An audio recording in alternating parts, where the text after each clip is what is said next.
اس پہ بھی لاتے کہ بھائی شادی کا جو تصور ہے آپ لوگوں کیا چار چار کے تصور ہے، اس پہ بھی اعتراض ہوتے ہیں۔ چار کا تصور سیکھو ہم سے بھائی، 7 جنموں کا رشتہ، ایک سے جو نبھایا تو 7 جنموں تک، جنم جنمانتر کا رشتہ، اور آپ لوگوں کیا 4۔ اصل میں بیچارے خود قرآن پڑھتے نہیں ہیں، نابلد ہے۔ سب سے پہلے تو یہ سمجھنا پڑے گا کہ اسلام میں 4 عورت رکھنے کی اجازت کیوں ہے۔ 4 رکھ سکتے، رکھنا ہے یہ ضروری نہیں ہے۔ قرآن نے واضح طور پر کہا، سورہ نساء میں ہے، رب فرماتا ہے کہ تم چاہو تو نکاح 2 کرو، 3 کرو یا 4 کرو، اور اگر اس کی تم میں استطاعت نہیں ہے، اللہ فرماتا ہے کہ اگر تم اس کی استطاعت نہیں رکھتے، اگر تمہیں خوف ہو کہ تم برابری نہیں کر سکو گے، تو اللہ فرماتا ہے کہ تمہارے لیے ایک ہی کافی ہے۔ تو یہ نہیں کہا قرآن نے کہ خامو خواہ تم 4 کرو، 5 کرو، 3 کرو، اپنی حیثیت کے حساب سے۔ اگر ایک کی کفالت کر سکتے ہو تو ایک ہی کافی ہے۔ اب برابری کا سلوک کیسے اسلام میں بتایا؟ امام غزالی رحمۃ اللہ علیہ نے بڑی پیاری مثال دی اس کی، کہا کہ شریعت یہ کہتی ہے کہ 2 عورت ہو تو دونوں میں جو مرد اس طرح کی برابری کر سکتا ہو تو اسے ہی حق ہے کہ وہ 2 نکاح کرے۔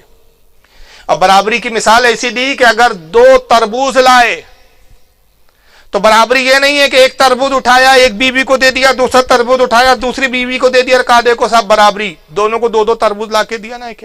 امام غزالی فرماتے نہیں، اگر ایک کا تربوز پھیکا نکل گیا تو اس کے ساتھ ناانصافی ہو جائیں گی۔ تو برابری یہ ہے کہ دونوں تربوز کو آدھا آدھا کاٹے، اس تربوز کا آدھا لے، اس تربوز کا آدھا لے، اس تربوز کا آدھا لے، اس تربوز کا آدھا لے، اس طرح دونوں بیویوں کو بٹوارا کرے۔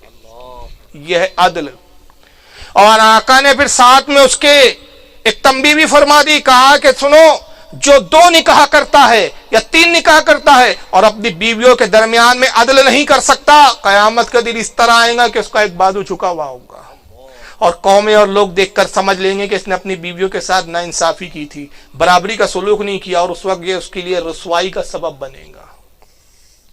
وہاں اس کو رسوائی ہوگی، اس پر پوچھ ہوگی، اس پر گرفت کی جائیں گی۔ اور یاد رکھیے، اللہ کی گرفت کوئی معمولی نہیں ہوتی ہے۔ یہ کوئی دنیا کے جج اور دنیا کی پولیس کی گرفت نہیں ہے کہ جناب رشوت دے کے چھوڑ دیا جائے۔ وہاں گرفت ہو گئی تو سزا ہی ہے، وہاں پہ چھوڑ نہیں ہے، چھٹکارا نہیں ہے۔ تو اگر اعتدال رکھ سکتا ہے، عدل رکھ سکتا ہے، تو تب نکاح کی اجازت ہے، ورنہ نہیں ہے۔ لیکن سوال یہ پیدا ہوتا ہے کہ یہ 4 کا تصور کیوں دیا گیا ہمارے؟ اصل میں اس کی حکمتیں ہیں۔ ہمارے ایک دوست ہے، ماشاءاللہ حیات ہے، سید قمر الدین صاحب، مفتی اعظم کے مرید ہے، سبھی جانتے ہیں، سینیٹری کی دکان ہے جناب کی، قمر بھائی بولتے ہیں ہم لوگ۔ ان کے ایک زمانے میں کاشی کے ایک پنڈت آیا کرتے تھے، نل وغیرہ، یہ کیا بولتے ہیں اس کو یار، کون سا کاروبار بولتے ہیں اس کو، سینیٹری کا۔ ہمارے اعجاز بھائی بھی اسی سے تعلق رکھتے ہیں ماشاءاللہ، سینیٹری کے ایٹم رکھتے ہیں۔ تو وہ کاشی کے نل رکھتے تھے، پنڈت تھا، وہ نل سپلائی کرتا تھا۔ تو وہ آ کے قمر بھائی کو ہندوازم سمجھاتا تھا۔ تو ہمارے قمر بھائی جو ہے تھوڑے مزاحیہ ٹائپ کے اس کو کھیلتے تھے۔ اب وہ پنڈت یہ سمجھتے تھے، بیچ میں ایک دورہ چلا تھا نا گھر واپسی، ہم نے کہا گھر ہی واپس ہونا ہے تو حضرت آدم پہلا گھر ہے نا، وہاں پہ ہو جاؤ۔ تو دیکھ لو آدم کا دھرم کیا تھا، مذہب کیا تھا، اسلام تھا۔ تو واپس ہوں گے تو اسلام پر ہی آنا پڑے گا نا۔ ہم بھی جو بولتے ہیں گھر واپسی، گھر واپس آ جانا چاہیے۔ 365 کو لے لیا تم نے، ایک خدا پہلے آیا نا، 365 بعد میں آیا، تو 365 کو چھوڑو، ایک کی طرف آؤ، یہی تو گھر واپسی ہے۔ تو وہ ایک بار یہ ہوا کہ قمر بھائی سے کہتے یار ہمارے ایک دوست ہے، ان سے میں آپ کو ملاؤں گا۔ اب وہ کئی دن چلتا رہا، ایک دن صاحب وہ ملا دیا انہوں نے۔ تو پنڈت جی آ گئے صاحب، ملنے کے لیے گفتگو شروع ہوئی۔ تو پنڈت جی نے پہلے کہا دیکھو صاحب فاروق صاحب ایسا ہے، فرینکلی بات کرنا ہے بولے اپنے کو۔ میں نے کہا بالکل، آپ کھل کر جو لینگویج میں جس زبان میں جیسا چاہے ویسا بولے، میں برا نہیں مانوں گا، لیکن میری بھی شرط ہے کہ اگر میں بھی کچھ فرینکلی بولوں تو آپ کو سننا پڑے گا۔ بولے ہاں نہیں بالکل۔ بولے کیا اپن کوئی بولے دھرم کے ٹھیکیدار تھوڑی، آپ نے کو سمجھنا سمجھانا ہے۔ یہ ساری باتیں وہابی ہو یا کوئی بھی ہو اس وقت تک ہی کرتے جب تک ان کو لگتا ہے کہ نہیں اپن تو بہت بڑے ترم خواہ ہیں، اور جب ان کے خلاف جانے لگتی ہے تو وہ چڑچڑاہٹ آنے لگتی ہے۔ چلو بات شروع۔ تو انہوں نے کہا صاحب یہ 4 شادی کا کیا تصور ہے؟ ہمارے ہاں دیکھو صاحب ایک پتنی کے ساتھ کئی جنم گزار لیتا ہے، اور آپ کیا بولے عجیب تصور ہے، دنیا میں ہے تو 4 اور پھر بولتے جنت میں 70. یعنی آپ لوگوں کے عجیب ہی معاملہ ہے. میں نے کہا اصل میں 4 شادی بری اس لیے لگ رہی ہے کہ جس زمانے میں جس دور میں ہم بات کر رہے ہیں اس کے تقاضے اور ہیں، اور جس زمانے میں 4 نکاح پیغمبر نے جب جائز قرار دیا اس دور کے تقاضے اور تھے. دور کے حساب سے باتوں کی اہمیت ہوتی ہے، دور بدل جائے تو کچھ باتیں عجیب سی لگتی ہے، لیکن اس کا یہ مطلب نہیں ہوتا کہ وہ بات غلط ہے. میں نے کہا سنو ہمارے یہاں پیغمبر کا کیا تصور ہے. آپ کیا ہیں کہ ایک ہی اردھانگنی آدھا دھڑ، تو ایک ہی اردھانگنی، اور ہمارے یہاں کیا ہے 4 رکھ سکتے ہیں. تو 4 رکھ کیوں سکتے ہیں؟ کیوں اس کی گنجائش رکھی؟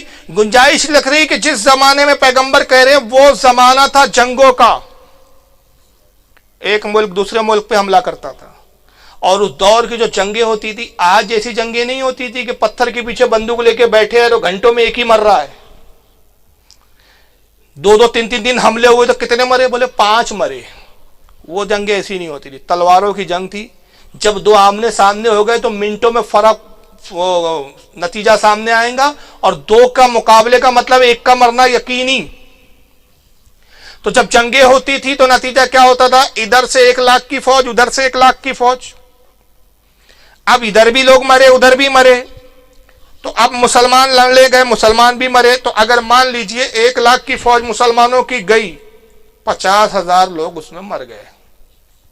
اور 50,000 میں سمجھ لیجئے کہ اب 25,000 شادی شدہ تھے، 25,000 کوارے تھے. حالانکہ شادی شدہ زیادہ ہوتے، لیکن میں سمجھانے کے لیے کہہ رہا ہوں. تو 25,000 لوگوں کی شہادت کا مطلب 25,000 عورتیں بیوہ.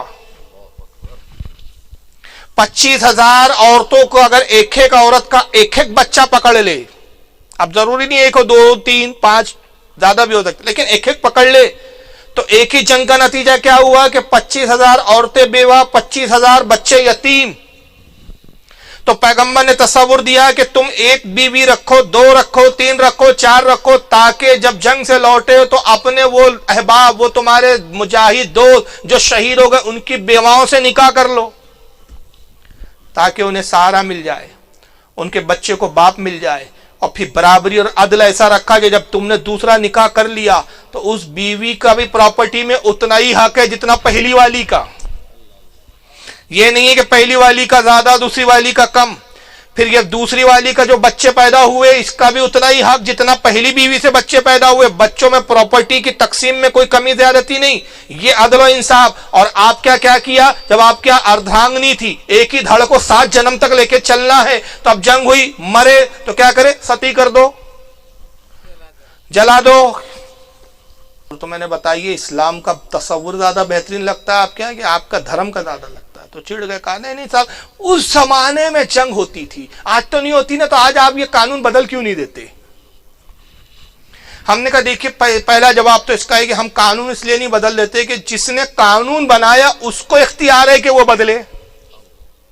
جنہوں نے بنایا ہی نہیں، جن کی بنانے کی اوقات نہیں، وہ بدلنے کی حیثیت نہیں رکھتے. تو یہ قانون اللہ نے بنایا، وہ چاہے تو منسوخ کرے. اب منسوخ کے لیے نبی کی ضرورت، نبی ہے نہیں. اور قانون میں یہ ہے، یہ نہیں ہے کہ 4 کرنی ہی پڑیں گی، کر سکتے تو کنڈیشن پائی جائیں گی، ضرورت محسوس ہوں گی تو کی جائیں گی، اور اگر نہیں ضرورت ہوں گی تو کرنے کی ضرورت ہی نہیں. تو آج بھی ضرورت پڑ سکتی ہے. میں نے جنگ کی اس دور کی مثال دی، آج بھی ہو سکتا ہے کہ ایک شخص نکاح کرے اور اس کی جو بیوی ہے ایسی بیمار ہو جائے کہ وہ کسی قابل ہی نہیں، نسل نہیں بڑھ سکتی. تو اب کنڈیشن پائی جا رہی ہے تو شریعت نے رکھا ہے گنجائش کہ دوسری کر سکتا ہے.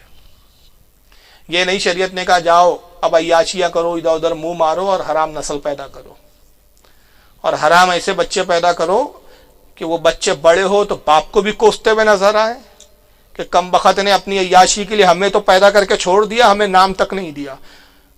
اور وہ ساری زندگی وہ بچہ بلا قصور، بغیر کسی قصور کے سزا پاتے رہے کہ ہر کوئی اس کا دوست، اس کا پڑھنے والا ساتھ میں، اس کے اٹھنے بیٹھنے والا اس کو حرامی بولتا رہے.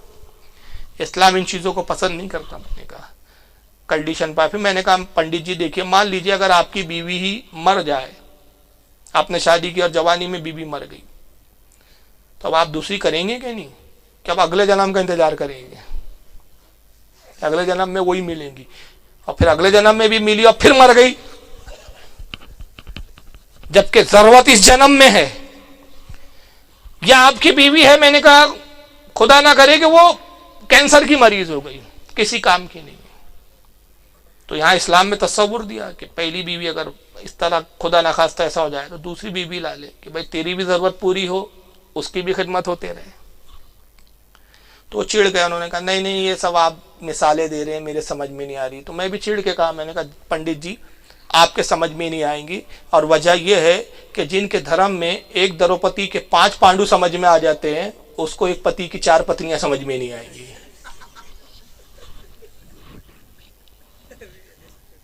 سمجھ رہے آپ؟ ایک پتی کی ایک پتنی کے 5 پتی، 5 پانڈو تھے نا، وہ سمجھ میں آ جاتے ہیں آپ کو، لیکن یہ سمجھ میں نہیں آتا۔